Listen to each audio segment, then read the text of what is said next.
नमस्कार, मैं हूं प्रदीप चौबे और आज मौजूद हूं महरौनी विधानसभा के जनसभा ग्राउंड में। आज यहां यूपी के उप मुख्यमंत्री केशव प्रसाद मौर्य की एक जनसभा हुई, जिसमें उन्होंने महरौनी से प्रत्याशी मनोहर लाल पंथ के समर्थन में लोगों से वोट देने की अपील की और कई योजनाओं को बताया जो 10 मार्च के बाद वह सरकार बनने के बाद जनता को समर्पित करने वाले हैं। अब देखना यह है कि जनता, क्योंकि आज 18 तारीख है और 20 तारीख को वोट डालना है यहाँ महरौनी और ललितपुर विधानसभा में, तो देखना यह है कि जनता किसको अपना समर्थन और वोट देती है। कैमरामैन जगपाल सिंह परिहार के साथ प्रदीप चौबे की रिपोर्ट।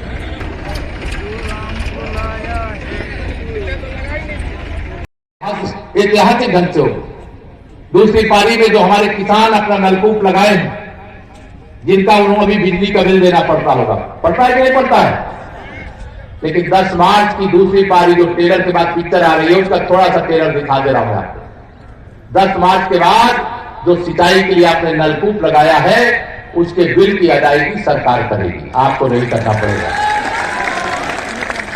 10 मार्च के बाद जो मेरी विधवा माताएं बहनें, मेरे बुजुर्ग हैं, जो वृद्धावस्था पेंशन पाते हैं, जो दिव्यांग भाई बहन हैं, जिनको अब सपा सरकार के समय 300 रुपया महीना पेंशन मिलती थी, हमारी सरकार ने उसे 1500 बढ़ा के किया। माननीय मोदी जी ने कहा नहीं, 1500 भी कम है। 10 मार्च के बाद वो 1000 कम है, 10 मार्च के बाद 1500 रुपया महीना पेंशन हमारे तीनों वर्ग के लोगों को प्राप्त होगी। बेटियों की शादी के लिए पहले 51,000 खर्चा करते थे मुख्यमंत्री सामूहिक विवाह योजना में, लेकिन 10 मार्च के बाद हर बिटिया के विवाह में 1 लाख रुपया खर्च करने का काम किया जाएगा। 1 लाख रुपया। मैं आप सब लोगों से ऐसी बहुत सारी हमारी योजनाएं संकल्प पत्र के माध्यम से आप सबके बीच में आई, मेरे पूर्ववक्ताओं ने आपको बताया होगा, लेकिन मैं आप सबसे इतना ही कहने के लिए आया हूं, बुंदेलखंड में कमल खिला था, कमल खिला है, उस कमल को खिला करके रखिएगा। ये सुशासन का कमल है, ये विकास का कमल है, ये केवल वर्तमान का कमल नहीं है, आने वाली 10 पीढ़ियों के उज्जवल भविष्य का कमल है। इसको ध्यान रखना और यह ध्यान रख करके वोट डालने के लिए जाना, और यह भी ध्यान रख करके वोट डालने के लिए जाना, यहाँ प्रत्याशी मनोहर कोरी नहीं, केशव प्रसाद मौर्य है, यह ध्यान करके वोट डालने के लिए जाना। जैसे यह पूरा परिसर में देख रहा हूं, इतना बड़ा पांडाल बनाएगा, जितने पांडाल के अंदर है उससे दुगना पांडाल के बाहर। यह संदेश साफ है, जैसे यह पांडाल ओवरफ्लो कर रहा है, वैसे हर बूथ पर ईवीएम मशीन भी कमल के फूल से लबालब होने वाली है। होने वाली है कि नहीं होने वाली है? और विकास के लिए पैसा चाहिए, लक्ष्मी जी चाहिए कि नहीं चाहिए? और लक्ष्मी जी क्या साइकिल में बैठ के आएंगी क्या? हाथी में बैठ के आएंगी क्या? हाथ के पंजे पे आएंगी क्या? वो कमल के फूल पर बैठ करके आएंगे। आप सबको निवेदन करना चाहता हूं, आप कमल खिला करके मनोहर कोरी जी को यहां से भारी अंतर से किया था, लेकिन भारतीय जनता पार्टी की सरकार की दूसरा है, तो जब तक मोदी जी और योगी जी के नेतृत्व में भाजपा की सरकार है, आप विश्वास रखना, कोई गरीब बिना पक्का मकान के नहीं रह जाएगा, ये आपको भरोसा दिला करके जा रहा है। 24 घंटे बिजली देने का काम 10 मार्च के बाद शुरू करेंगे। हाँ, सपा की सरकार, सपा बसपा कहते हैं हम फ्री बिजली देंगे। अरे जब सरकार में थे तो बिजली नहीं देते थे, बिजली की तार भी काट ले जाते थे, ट्रांसफार्मर जल जाए तो 2-2 महीने 3-3 महीने बिना रिश्वत दिए लगता नहीं था, और वो कह रहे हैं फ्री बिजली देंगे। इसलिए मैं लंबी बात ना करके आप सबको यहां पर यह कहना चाहता हूं कि आने वाली 20 तारीख को आप सब, मैंने कहा है कि मनोहर कोरी नहीं, केशव प्रसाद मौर्य प्रत्याशी है, और अगर केशव प्रसाद मौर्य प्रत्याशी है तो मैं तो अभी जा रहा हूं यहां से दूसरी जगह कमल खिलाने, तो इसकी जिम्मेदारी किसकी रहेगी? दोनों हाथ उठा के बताओ, किसकी जिम्मेदारी रहेगी? हमारी। तो मैं एकदम निश्चिंत होकर के जाऊं, तो आज से लेकर के जब तक एक वोट पड़ नहीं जाता कमल के फूल पर, तब तक पूरी जिम्मेदारी के साथ पहरेदारी करते रहिएगा। एक वोट कमल के फूल पर डलवाने के लिए लोगों के पास जाइएगा। जो गरीब कल्याण की योजनाएं चल रही हैं, वो आगे भी चलती रहे, कोई बेईमान उसमें डाका ना डाल सके, कोई भ्रष्टाचारी उसमें बाधा ना डाल सके। इसलिए कमल का फूल खिला रहना जरूरी है। लोगों को बता करके कमल खिलाने का काम करिएगा। और एक नारा लगाता हूं कि 100% वोटों में से 60% वोट हमारा है। अब आपको 100 में 60 हमारा है और 40 में बंटवारा है और बंटवारे में भी हमारा है। क्यों हमारा है? क्योंकि हमने सबका साथ सबका विकास किया है कि नहीं किया है? हमने गरीब किसान मजदूर सबको एक जैसा मान करके सबको एक जैसी व्यवस्था दी है कि नहीं दी है? जब हमने सबको समान माना है तो कौन साइकिल और हाथी और पंजा का बटन दबाएगा? जाएगा तो उसके दिल में भी एक बार ये बात आएगी कि अगर फ्री में राशन चाहिए, अगर उसके गरीब का घर जो कच्चा है उसे पक्का बनना चाहिए तो कमल के फूल की बटन दबाओ।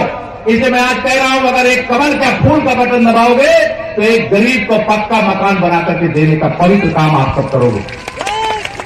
मुझे बताया गया कि चाहे हम महरौनी हो और चाहे ललितपुर हो, दोनों विधान किस नंबर पर है? जोर से बताइए, किस नंबर पे है? आपको 20 तारीख को किस चुनाव निशान पर आपको बटन दबाना है? सुनाई नहीं दिया किसने? अभी और नहीं सुनाई, जोर से बताइए जरा। कमल के फूल पर बटन दबाना है। और इसलिए मैं आप सब लोगों को, यहाँ कई चीजें ऐसी सड़कों के बारे में बहुत सारी चीजें आई हैं। मैं तो आपसे कर्ज लेकर के जा रहा हूं, जब ब्याज कहीं अदा करना होगा तो कोई सड़क बचेगी क्या आपको महरौनी के ललितपुर की? कोई सिंचाई की सुविधा से आप वंचित रह जाओगे क्या? क्या जाने पीर पर आई। ये सपा बसपा कांग्रेस वाले आपकी पीड़ा नहीं जानते हैं, लेकिन मोदी जी और योगी जी और आपका केशव प्रसाद उस पीड़ा को जानता है। और उस पीड़ा को दूर करने के लिए चाहे जो कुछ करना पड़ेगा, सारे कष्ट को सह लेंगे, लेकिन गरीब को कष्ट में नहीं रहने देंगे, किसान को कष्ट में नहीं रहने देंगे, नौजवान को बिना रोजगार के नहीं रहने देंगे। ये आप सबको आश्वासन देते हुए आने वाली 20 तारीख को भारी अंतर से मन्नू लाल जी को विजयी बनाने की हाथ जोड़ करके अपील करते हुए एक बार फिर याद दिलाता हूं, वोट के रूप में कर्ज मांगने आया हूं, ब्याज के साथ चुकता करने का काम करिएगा। आदरणीय हमारे आनंद राय जी यहाँ पर है ना, मैं नाम लिया नहीं करता है। अब आप कल कौशाम्बी में ही थे, मैं भी चुनाव इस बार लड़ रहा हूं, लेकिन मैं आप सबको भरोसा दिला रहा हूं, आप सबके आशीर्वाद से कमल वहां भी खिल रहा है, पूरे यूपी भी खिल रहा है। और मन्नू लाल जी को यहां से कमल खिला करके भेजने का काम करिए और सरकार बनाने का काम हम सब लोग करके आपकी सेवा निरंतर जारी करते रखेंगे।